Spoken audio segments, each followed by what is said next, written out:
Welcome to episode 3 with the Easy Project. Got a special guest here. Yeah, we got our boy, David Mead, but first, like always, we've got to start off with giving him his flowers. Now Let's go, let's roll. PNG Kumuls legend, captain of Kumuls from 2016 to 2022, NRL Titans legend, second top try scorer behind the Boogadon, Anthony Don, had to put that in there, sorry bro. Throw it in there, mate. Throw it in there. A Brisbane Bronco, a Catalan Dragon, a Challenge Cup winner at Wembley, 230 professional rugby league games in both the NRL and the Super League, also known for your ambassador roles with big companies in the PNG and always giving back to the communities over there. Part owner of the Sunset Rooftop Bar restaurant overlooking the Gabba. Ooh, nice. And also working for the Brisbane Broncos in the sponsorship department. My man, Meaty, welcome to the podcast, what a resume. Bro. What a resume, mate. What a pump up too. You Did I nail that, bro? No, that was good, mate.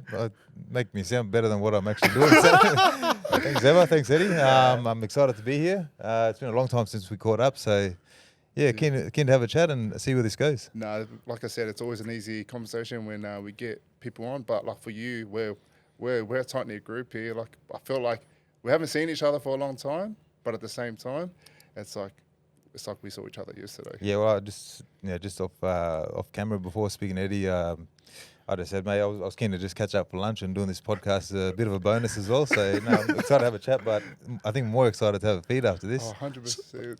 Man, look, just a quick question, man. There's these things going on all around Australia about you breaking the record for the sleds. I just want to know what's going on there, mate. You've never changed it. Every time I put when you go to post something, you always think about someone who's going to comment and give you a bit of crap for it. I know Eddie's always going to be there. Like, he's very reliable in that space. It always happens with this guy. When you put something serious on Instagram, who's the first person to comment? Yeah. It's always Eddie, just taking the piss. Yeah, and just at least you know that now. Like whenever a story's with the emojis and everything, man. Yeah. But whenever a story's being posted, you're the guy everyone is cautious of. I know, straight into it. Just bro, give me a break, man. We're trying to promote ourselves here. It's good, man. Someone's got to hold you accountable, though. We've got a couple little stories, about David Mead. Hey, that one, there's one. Remember that? Like everyone knows the Kumuls legend, David Mead, but there was that one try when Scotty Prince kicked it to the corner, and you've done the miracle one-hand pick up around and scored in the corner at Cronulla. Apparently, there's mail going around that you used that highlights reel to get into one of the clubs. Was that one of the clubs in Sapphire or something in Sydney? Sapphire? Wait, you just talked about the resume. You're not going to put things on the resume. Who was it? Who gave us that mail? Someone a little inside outside. You know that rugby league community. There's always 3 sides to a story. Hey, You've got the 2 sides, and then you got the truth. So hey, bro, we always go through it, man. I've got some mad stories. Eddie's got some mad stories, but it's always good to share them. So is it true or what? We'll never know. I must say that was a great try though. Yeah. That's probably one of the best up there. Oh, how you caught off your claws, how it went outside and then pulled it around, mate. Unbelievable. Anyway. Well, let's kick it off, man. Yeah, let's kick it off. Let's go. Bro, how you been? How's the family? Yeah, good. Family's good, yeah. Tennille and the boys are good. The younger ones just started school in prep now, so got those morning challenges of dropping him off. He's still figuring it out, and it's been a little bit tough for him, but he'll get there eventually. Yeah. The older ones, he's been there for a while now, and yeah, they're going good. Tennille's good as well, and life's pretty good. Living up in Brisbane now. Yeah, nice. Bit of a change to the Gold Coast from many years ago, but yeah, everything's all good. I know. I'm gonna throw another one out there. Man, you work for the Brisbane Broncos. You're a Titans legend. Just can't believe, man, why? You're like, man, we need to get you back in the Titans there. We need you back in there, mate. But at the same time, bit of controversy, I reckon. Oh, I think just where the opportunities opened up for me. I think Zebba. I think obviously played Bronx. I got an opportunity at the Bronx to play my last year or 2 there, and an opportunity opened up for me to work in that sponsorship business development space, and it's something I enjoy doing. Dave Donaghy gave me that opportunity, and I'm glad to be there. And it's good. You got to take your opportunities while they're there. You can't say no to a massive I feel like it's a glamorous club, like Brisbane Broncos, massive Top brand. club. Probably everyone knows who the Brisbane Broncos are. Like, and, Yeah. Yeah, I think what the Bronx do really well is there's opportunity for former players everywhere, and if there isn't one, they'll kind of try and create one to suit that player's needs. Especially for I've only been there a couple of years, 1 year in 2017, and then 21, 22. For me, it's probably a bit more of a unique opportunity as well because I've got I'm one of the few guys who played in the NRL with a PNG background. Yeah. And we all know how much Papua New Guineans love their rugby league. So in a way, I do consider myself pretty lucky to get that opportunity because there's not too many other guys who have retired recently from the NRL who have that background, and I consider myself pretty lucky. But yeah, Bronx is a great club. They try and do everything they can to look after the players who have finished up there. That's amazing. So let's dive down to your upbringing. What was it like growing up as a kid in PNG? Yeah, well, going back to PNG, so I was born in Port Moresby, raised in Tubuseri village, about half an hour out of town. Single mum, I didn't know my dad, but brought up in a house full of uncles, aunties, cousins, and my grandparents. And when my mum worked in town, which is about a half-hour drive from town, I spent a lot of time with my grandparents before school even started. So they were subsistence farmers, planted bananas, yams, taros, tapioca, that kind of stuff. And during the season of planting, I went to the farm or the garden with them and did all that, saw how hard they worked. And then also they'd go out to the sea fishing and collecting seashells, casting out the net, going collecting seashells for 5-6 hours, and then coming back, pulling the net up, getting the fish, and going home. That's how I saw my grandparents. That's how hard I saw my grandparents work, and I think a lot of the credit that I give to my NRL career goes back to those early days. But yeah, life was very simple in the village. I went to primary school in the village.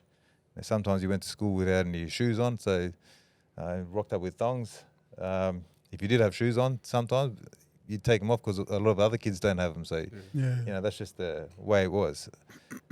Climbing coconut trees, playing rugby league in the village. If you didn't have a rugby league ball, you'd pick up like an empty Coke or a cordial bottle, kick that around, use that as footy, and give yourself NRL names. I was Steve Branoff or Nathan Blacklock because I enjoyed the St. George Dragons, and I was also a Broncos fan because a lot of my family were Broncos supporters as well. So, yeah, and I was 12 years in the village. That was the upbringing. Single mum, so she had it pretty tough as well, but a lot of support around us at the same time. And then eventually, when my mum's eldest son got into uni in Southern Cross Lismore, she decided to give me an opportunity and brought me over. So, man, you pretty much lived that normal island boy life, growing up in Papua New Guinea. But then we talk about transitions, eh? So you've come from Papua New Guinea to Lismore. What was that like? Man, that was a big change. Yeah. Big change. I think the first thing I noticed was everything was just like nice and clean. The roads didn't have any potholes in them, and the drive from town to the village, the cars just driving zigzag the whole way out. So cars over here were just driving straight on a highway. And the shops were, just had everything. And I think I remember my first year here in primary school. I was playing cricket in the oval, and so one of my friends said, "Do you want to come play cricket?" And my auntie decided to take me to the shop, got me some cricket pads, gloves, bat, all the gear, and I was like, "Man, this is pretty cool. You don't get that opportunity in the village. Mm-hmm. It's just a tennis ball and a stick, pretty much. Yeah. But to come over here and get the gears, pretty amazing, eh? Real big change." It's humble beginnings, eh? Yeah. Like, I'm just taking you back to where you were younger. Obviously, Mum did it tough back then, trying to raise you guys. And obviously, being a dad figure you are now, and then you not having a father at the time, how was that? Like, obviously, the way, I know you're an amazing father of your kids, and how was that growing up? Oh, man, it was pretty... I mean, at the time, you kind of just, lived day to day, but you always did wonder, like, what your dad was like. Especially because all my cousins and everyone else, both their parents were together. especially my mum's brothers and sisters. So they had their partners and all the kids were there. They all had dads. And I always just wondered, man, what's he like? And just, I think just throughout my whole upbringing, I've always wondered that. But that's probably why I gravitated towards my grandparents as well, because they were both always together and they were pretty much my parents. But yes, you know, we could probably sit here for hours and talk about all the things that he wasn't there for or didn't provide. You know, I can complain about that for however long, but it's just, you know, it's pointless. I'm sure it was tough, but a lot of other people have it worse. And so I take a lot of lessons out of that and, you know, apply it to my two boys now and just go, man, I will never ever put them in a position like that to wonder where I am or where I would be. So yeah, definitely a lot of lessons learned out of that. But yeah, it is something you always wonder. And the thing is, the more people I speak to, the more you find out that there's a lot of other guys in a similar boat. Yeah. And so, I mean, you just make it work, eh? Yeah. Oh, that's crazy. Yeah, so like when we talk about like that journey from coming from, you know, Papua New Guinea to Lismore, like how was the language barrier? Because like, did you get it straight away? That was you know what it's like. We lived in France. Yeah. We all lived in France for a few years. So I was 12. Understood a bit of English because in school you've got to learn English. Yeah. But that's only in the classroom. At recess, lunchtime, you're speaking Motu and your local dialect. So when I moved from the village to Lismore, I don't think I spoke much for about 3 to 4 years until I started to feel comfortable speaking English. And which is another reason why I gravitated towards sport, because you can play sport but don't have to talk and still make friends. But you know what it's like in France. You know, as soon as someone makes fun of you, your desire to learn that language goes out the window. But that's what I like about you. You've got that commitment and drive because you learned it at a real young age. And I think you became resilient in, like, you know, going to school, not knowing the English, but then how do I get better? How do I communicate with my friends, my new friends? Yeah, because I think in France, I was, you know, the international boys, they're always making fun of each other for having a crack at trying to learn another language. I know. And so I was like, in a way, I'm used to it because it already happened to me at a younger age. And not that the kids laughed at me, it's just my own memory, or you know, in the village as well, when you're trying to speak English, everyone else is doing the same thing. They're laughing at you for having a crack at speaking English. Yeah. And so, yeah, it just, you know, like anything, you develop the resilience for it. You just, you know, just put the words together and eventually you'll connect the dots. So I think a lot of lessons out of that I'm still trying to apply to this day. So good, because I think that's something like you've been carrying yourself all the time. You always give it a crack. Like you always apply that into your daily life, in your daily routine and that. And it's amazing to see, because now you're applying it to the way you are as a father, as a businessman, you know, and just applying that to everywhere. Yeah, it's especially if it's something you really want to do. If you're going to learn another language, you're going to get laughed at. You know, you're going to get told that it's too hard. What's this new language you're learning now? I've seen So, on Instagram. I've seen that, Come on, Mark. Yeah, you know. Mandarin now, and I was like, I was trying to keep that one a bit quiet, but I was like, you know, well, it's always, I'm trying to learn a bit of Mandarin. I've always wanted to for a while, and this year I thought if there's one big thing that I'm going to achieve this year is to learn a bit of Mandarin, and I think a goal for mine is to, in about 6 months' time, have a 15-minute conversation with you know, someone from China and with no English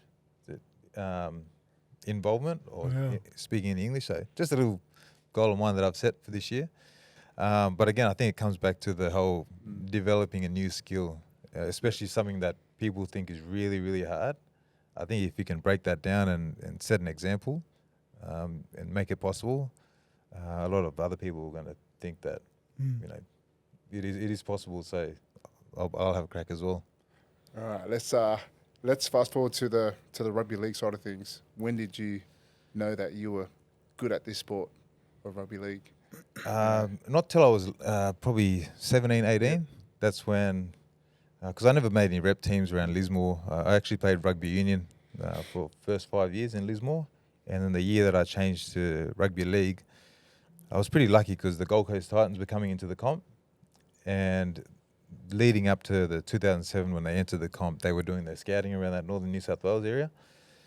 And Cardi and a couple of other scouts were down there, Mullumbimby, looking at young kids to put through the academy. And I was lucky enough to be one of those kids to get that shot. And I think the day that he came and said, would you like to play for the Titans one day? And I remember that moment.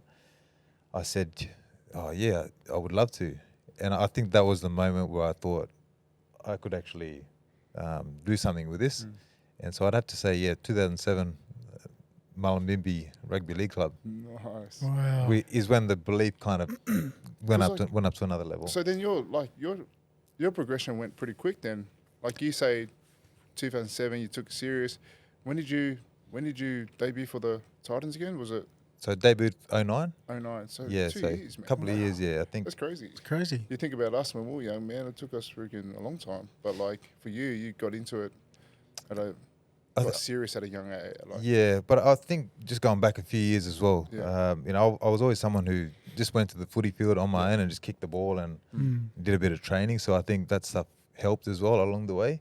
It was until you had the coaches and the dietitians, people who just guided you on the right path, the right kind of skills to learn. I think that's when it kind of went to a new level. But if I just did training on my own as per usual, I don't think I would have progressed much. It's crazy because I remember playing against you one time. I think you were a young bloke. I was like, bro, this guy's the hardest runner I've ever seen in my life. Who is this kid? He just runs straight at anyone. But I think that's also come back to what Cardi, Trevor Gilmeister. So a lot of the coaches we had there were old school coaches in the Titans in the early days, and they were like, "Hey, you're not that big, but you need to run hard. Yeah. If you run hard, you've got a bit of power behind you, and plus also I didn't really have any footwork or anything, so it's not like I Just could run step. Yeah. You had to just find a way to just not running straight at guys, but just trying to find that space in between their shoulders so you can at least find your front and the not be leg put on your drive, back. it's pretty quick, eh? Yeah, It was pretty man. quick. I remember you just I think it was you played in one of the Pacific Cups, and you played against the Cookies, and you Up the guts. carved them up. It was about probably three or four tries, and Papua New Guinea. This is probably around about that 2009. Oh, it's in the early days, in the early days, and I was going, "Who is this dude, man?" He's so, and then that's when I really found out about who David Mead was. I think also in PNG as well. It's the back end of the season. Yeah. The teams that travel over there, that heat's just a bit extra hot. So for us, we get a good 2-week period of conditioning to that heat. Yeah. So I think that gives you a little bit of that advantage. What's your greatest achievement like within rugby league? Within rugby league, I never picked up a NRL premiership trophy or anything like that. So it was just something you kind of have to go, it didn't happen, but take the lessons out of it. I think Wembley was pretty cool. Winning that Challenge Cup for the French team. Yeah.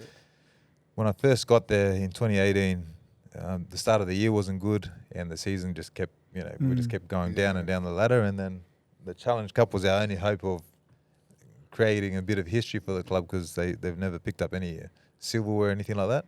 So Steve Mack was always saying, we've got an opportunity here. The season's pretty much gone for us, not quite, but if we can focus on these games and just give it everything, anything's possible. So I think I'd say picking up that trophy in Wembley was I'm going to pretty add a cool story experience. here. It was probably one of the worst years of my career because the team that they beat to get into that Wembley grand final was us. And man, we went through that season unbeatable, 2018. Yep. And these guys came and beat us in the semis. We pretty much thought that we'll go into the Wembley grand final in Challenge Cup, but we got beat by these dudes. Still feel it, It hurts that one. Man. It does hurt because it's against your old club. Because I used to play for the Catalan Dragons. Yeah, I love the games against the old clubs, just they stick just a little bit. They sting a little bit more. Yeah, than they sting a little bit more, man. I was just going, how did we get beat by these dudes? Bloody hell! Meady was carving up that game. You had a really good year that year, I remember. It's just tough. It was nice to see when we got back to the airport after Wembley, and just seeing the French people in the airport and just how happy they were. That's what made it all worth it. Yeah. You'd like to as an individual win those things as well. But when you see for a group of people who have been cheering for since however long Catalan Dragons came into the comp, 07 I think it was, Yeah. seeing them That was the get first a bit time, of joy. mate. That Yeah. That was the first, yeah. First. Yeah, so seeing the joy in their faces, and they were just crying. You know, these are grandmothers, grandfathers, mums, dads, kids, all at the airport. Who partied the hardest? Was it Birdie? Yeah, believe the party chat's at us. Won't throw anyone on the bus here. Oh man. Oh, man. So, representing PNG, man, how was that representing your family? And Yeah, PNG's that when you put on that jersey, you honestly feel like it's just, in a way, like Superman. Like this sounds a bit arrogant, but not so much that you're gonna go and win the game and destroy everyone. Just got so much support and love that people have for that jersey, and so. But also with that, it comes a big responsibility to pretty much everything you say and do. You just know one of those kids are going to grab onto something that you say and they're going to apply it. See, whenever there's, TV interviews, radio interviews, social media stuff, it's always in the back of your mind where one of these kids, they're going to pick up whatever you say and take it literally and run with it. So, really good experience. It's something you wish to do as a kid growing up, and to be able to put on that jersey. You guys know, represent your countries. It's a feeling that's hard to describe. It's emotional, excitement, passion, humility, honor, all those things mixed in one. And there's not really much else that you experience in life that puts those emotions together. So, yeah, it's in a way, it's hard to describe. yeah, 100%. But those are the best times, I feel like, when it comes to your rugby league career. Like, you pour your heart and soul into your club football, but then when you get selected on that international level and you go and be part of that community, try and build that culture, it's like you become brothers straight away from the get-go. It's next level. It's a different feeling. Yeah. Pretty much, it's like 1-2 days in, everyone's just like that. Just like that. Yeah. And like you speak the same language and you're just with the culture, with the food, and just, I don't know what it is.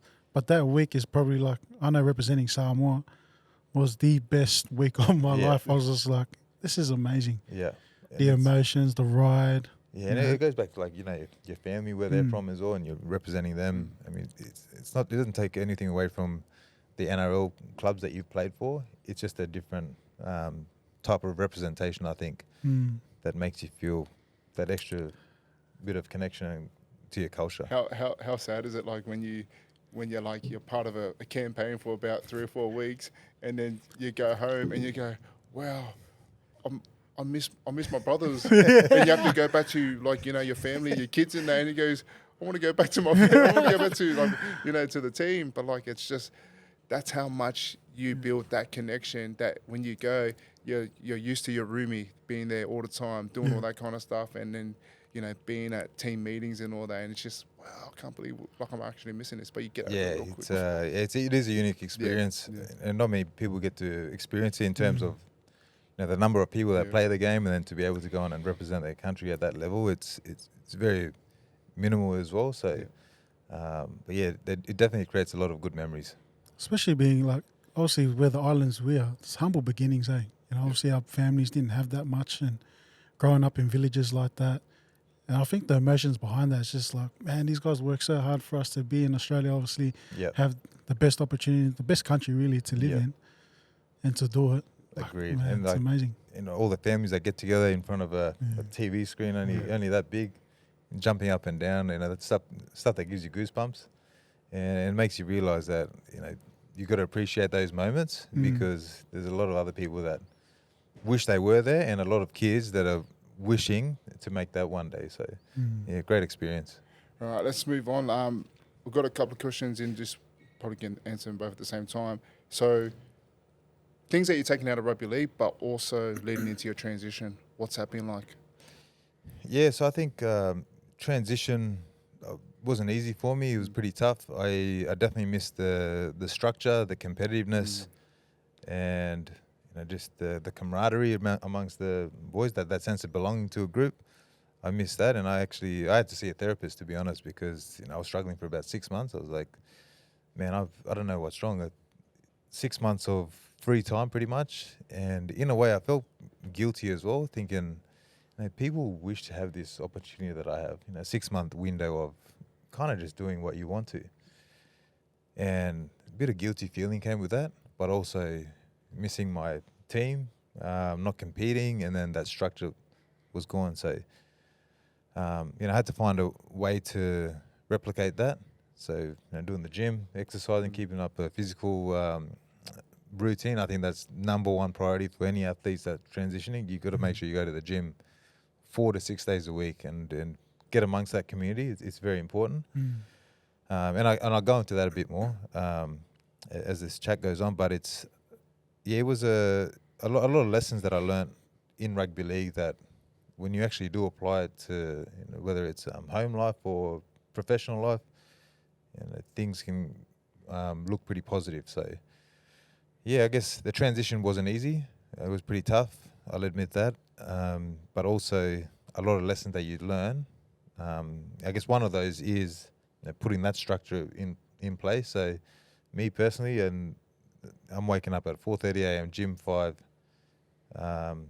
getting ready for work and get to work by 7 o'clock. Work, and the work has its own structure as well. So work from 7 till 2:30, 3 o'clock, pick up the kids. Just having that routine and knowing what the day is going to look like, because as athletes, we knew what the days, weeks ahead were going to look like. So I think putting that in place really helps as well. Yeah, we spoke about it on our first episode, of like when we done the intro with me and Eddie. Like we're pretty much spoiled as professional athletes because the schedule's there, everything's there. Yep. Somebody like doing everything for you, and then we go into retirement, and there's no sense of belonging anywhere. Yeah. And you've got to find that. You got to find that structure somehow. Yeah. And if you don't, and if you just sit there and feel sorry for yourself, you will go down a dark hole. Yeah. You will go down that rabbit hole of like feeling, depressed and all that. Yeah. And that's why a lot of our other brothers that are out there that are in that transition state, like they're still struggling. Yeah. So, that's why we came up and done this podcast, because we want to try and inspire them as well. So. Yeah. And I think, man, honestly, that's why I love what you guys do. Like, your, I see your social media stuff, stories about training, getting together, cheering each other on. That's what you're used to. Yeah. And so you want to keep that as much as you can. So I think my advice for athletes transitioning always is you need to join up to a gym. $50, $100 a week, that is cheap for a gym. You need to pay that I know. and turn up. $100 for a gym, that is cheap fee for your own mental health, your physical health, longevity as well. You're adding years to your life. Provided that there's no other underlying issues, obviously, but you're giving yourself a pretty good chance at a long, healthy life. So, pay that fee. A lot of, you spend that on a few beers every weekend. So, it's a cheap fee. I know, like you see people like going out on the weekend and spending their money. Or not even a gym membership. I bro. see people complain about it. Too much. $100 gym membership. I'm like, yeah, you need to change your head around that. 100%. Yeah. Community, mate. Buzz, you get looked after. You still leveraging off your career. Hey, You're still after the Instagram shout-outs, is he? you gotta do the goodwill, man. You gotta do the good work, man. That's why I get looked after, mate. It's part of their marketing budget. Giving you free. That's part of the marketing budget. But it's so true, man. Yeah. For you to health is first, honestly. Number one. Yeah. Hey, it's number one thing. And I know if people go, oh, that's expensive, $50 a week. I was like, bro, you eating McDonald's? Yeah. $50 on Macca's a week. Come on, man. McDonald's is expensive as well. We what, $10 for a meal or $15, whatever it is. You're cutting your life short. It's expensive. Once every now and then. You still buying the Happy Meals for the kids? Not regularly. On the weekends. But my kids, they know what to.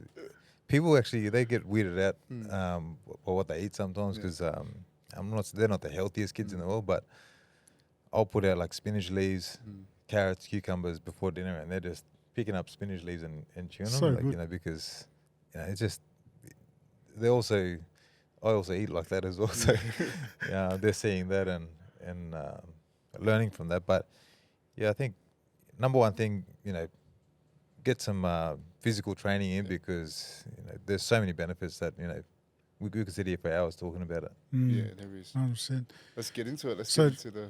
Let's have a look at this now. Now you've transitioned into the business side of things. How's everything going over there? Yeah, so I guess business side, 18 months of setup. So I opened up a rooftop about 6 months ago.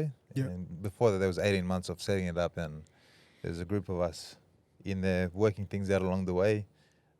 A lot of plans changed as well because the paperwork and all that stuff. We had to make sure that we filled out the forms correctly. So initially it was an event space, and then it turned into a rooftop restaurant and bar because it didn't read the fine print properly. It said you got to operate as a restaurant 4 days a week. Wow. So then we were like, oh, okay, this changes things a bit. Yeah. But yeah, just kind of just one foot in front of the other. It's just did what was required to get it up and running, and yeah, it was also teamwork involved as well.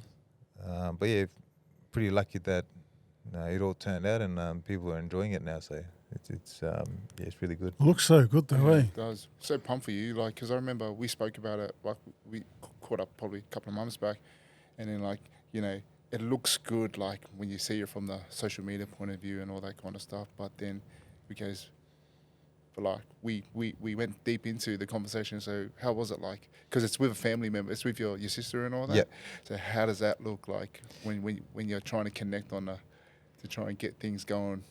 Yeah, my family, we've always got along, so that helped with the process. I think the actual just getting it up was the hardest part in terms of getting things, because it's 17 floors. It's just coordinating people to be there, because if the stuff doesn't fit up the lift, there's 17 floors of carrying things.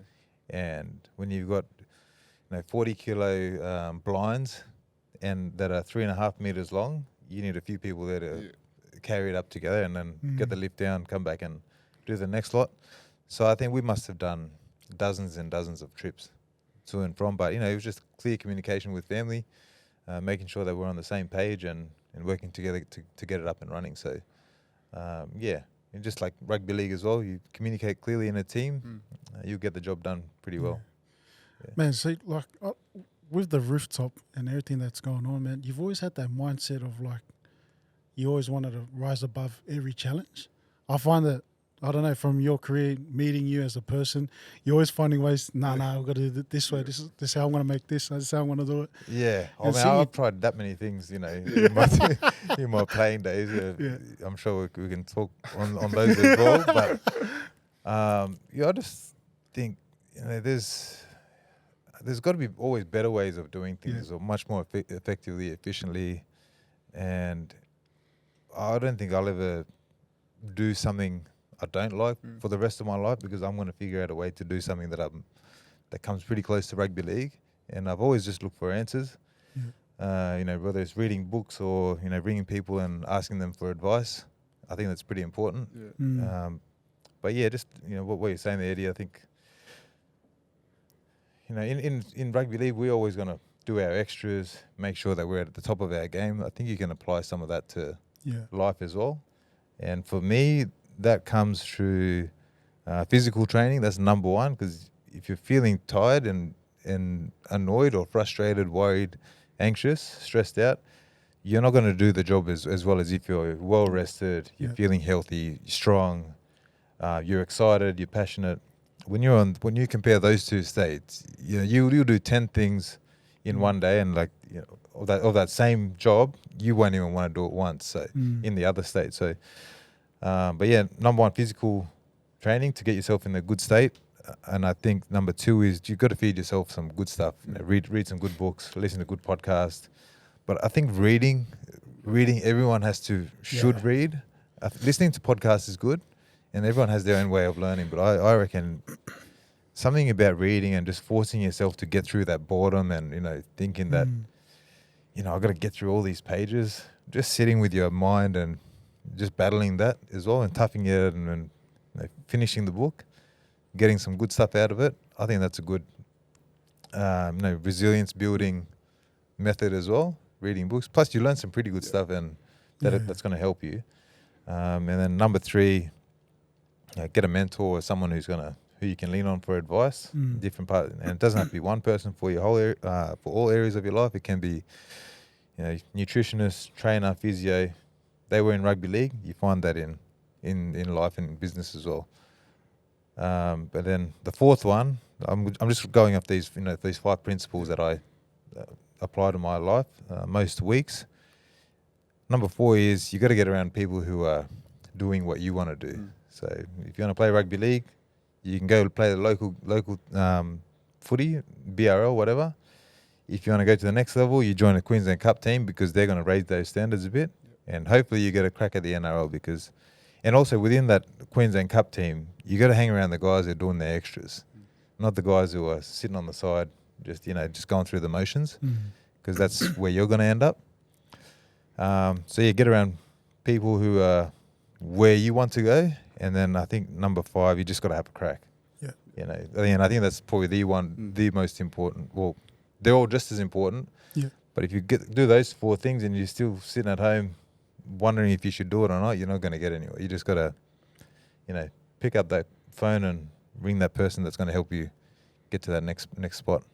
Those are 5 valuable pillars, mate. 100%. Yeah. That's so good. And I think, just a bonus on top of that, I think just practicing a bit of gratitude every day, because not everyone gets to do what we do, essentially. So, just want to touch on you speak so well, and obviously that's come through a lot of reading, and then we talk about from your humble beginnings of starting to speak English when at the age of 12, you know what I mean, and when you come over from Papua New Guinea. Have you ever been thrown have you gone out and done a lot of public speaking and all that kind of stuff, or keynote speaking? Yep. Yeah, because I feel bro, you've inspired a lot of people, and especially myself, to go out there and take a chance. Yeah, honestly, it's like anything. You do it enough times, it's just something that you do then, and creating a habit. You create that habit, and that fear of going up and performing slowly starts to reduce. It doesn't completely go away, but it starts to just get lower and lower because your confidence is getting higher. And so in terms of public speaking, I was given, since starting my own podcast, that gave me a bit of confidence to actually speak. But then you can sit here, speak in front of the cameras and stuff. It changes when there's all of a sudden 5 people there watching you, 10 people, 20 people, 50, 100, couple of 100, or even thousands sometimes. Not that I've spoken in front of thousands, probably the most, you have, because, stadium and stuff like that, but that's a bit different. If you do it a few times, it starts to build your confidence. So to get there, you're just going to have to go through the jungle first and get bit by a lot of mozzies and probably a couple of spiders. Hopefully not venomous snakes or anything along the way, because that'll probably end you. But, it's not too bad. Just, you got to go through that jungle to progress. Let's talk about your community stuff. We know you're Papua New Guinea Kumuls legend. Do you find yourself going back and forth and helping out the communities back in PNG? Yeah, so when I've retired, I got a few opportunities to go back and deliver a few programs and, take rugby league balls to my school and talk to them about, what we're talking about here, what sport has taught me and how they can apply in school and how they can apply in the playground as well. And I have teamed up with the Sir Brian Bell Foundation, did a lot of work with them and Brian Bell Group as well. I jumped on board with them to help their staff instill some good values and behaviours in the workplace. And it's not like it was anything crazy. It was more so just, keep your area clean, keep your locker room clean, that kind of chat. And I've been able to team up with them, and they're doing some great stuff in PNG. Getting blood donations from people all around the country, to ambulance services to rural areas that people don't have access to medical equipment, and delivering programs all across the country. And I'm very fortunate and lucky enough to be part of that family, to be able to go and I guess in a way represent them and be able to deliver some of the great work that they're doing as well. Yeah, pretty cool to be I feel like you're the face of PNG. Yeah. So, Honestly, when I think Papua New Guinea, it's I David think Mead. David Mead. Like it's, Yeah. I'm not being biased, but We're not I'm being just biased, being, but we're not pumping your hey, I'm not pumping your tires, but we're pumping anyway. Face of Papua New Guinea, let's go. But yeah, but being like, I'm not gonna say it, but being the face of PNG, how does it feel?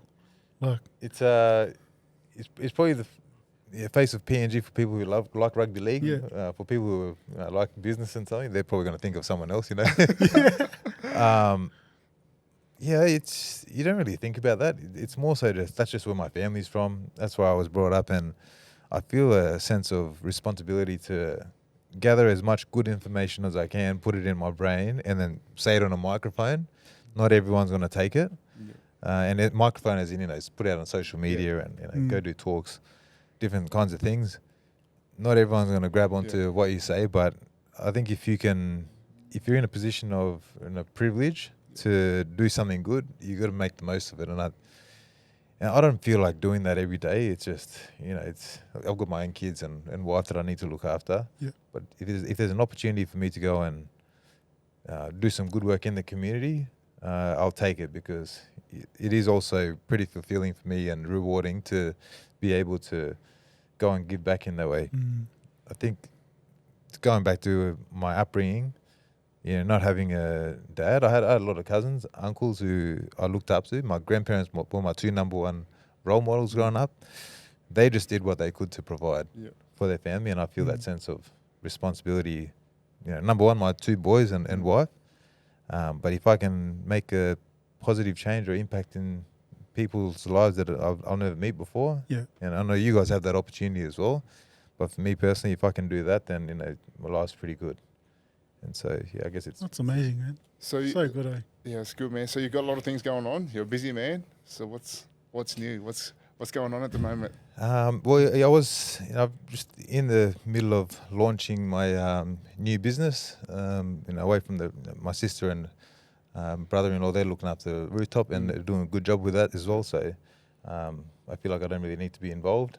Yeah. I'll jump in whenever I need to help out. Yeah. But I've been working on my own business for 18 months now and launching it pretty soon. So it's a good values and behaviour in the workplace, consulting business, and some ambassador work there as well, and speaking engagements attached to it as well. It's pretty much stuff I've been doing along the way. There's just some structure and molded into one. Yeah, structure and a place for people to find it now. Yeah. And so that's in the works. You've got a few clients that I've already got on board, which is pretty lucky as well. And so that's what's in the works at the moment. And so what's your target market? Who are just anyone or? So mainly corporate space at the moment. I think purposely corporate space right at the moment because and in PNG because I think it's a huge unemployment rate over there, and the opportunity to get work is very minimal. But also, the people who are employed or the employers, when they bring their staff in, they need a lot of help with time management, discipline, structure, customer service, helping put good practices in place so that the organisation can be productive and long lasting. So create a company around that to cater for that and help the employees be more efficient and effective in the workplace. Now I think thinking back to like rugby league, we held each other accountable if we were off the mark. Yeah, we didn't always wait for the coach to tell us, go and do your extras or train hard. As at players at that level, you're going to push each other naturally, but when you leave that bubble, you realise that not everyone has that self-motivation to do that kind of work. So I'm just trying to fill a little bit of that gap in that space, and hopefully it works out well. It's exciting. So far. Exciting times, man. No, good on you, bro. Like, go chase it, man. Like, that's what we like to hear, what's going on, what's in the pipelines for all our guests and that. Like, man. So let's finish it up with a key message, man. What's the key message? Obviously, you've given us the 5 pillars. The 5 pillars, man. That's good. I think that's good. That anyone can apply that. You don't have to be talented or anything like that. But the key message is, man, honestly, just go and have a crack at it. Like, there's always there's always someone else who's going to be better than you. There's going to be hundreds of and thousands of people who are going to be better than you initially. But just like that, rugby league dream as a kid, we had that opportunity for only a small amount of time. But if you're outside of that and it's outside of sport, you just got to have a crack and apply yourself like you did as a kid wanting to play in the NRL.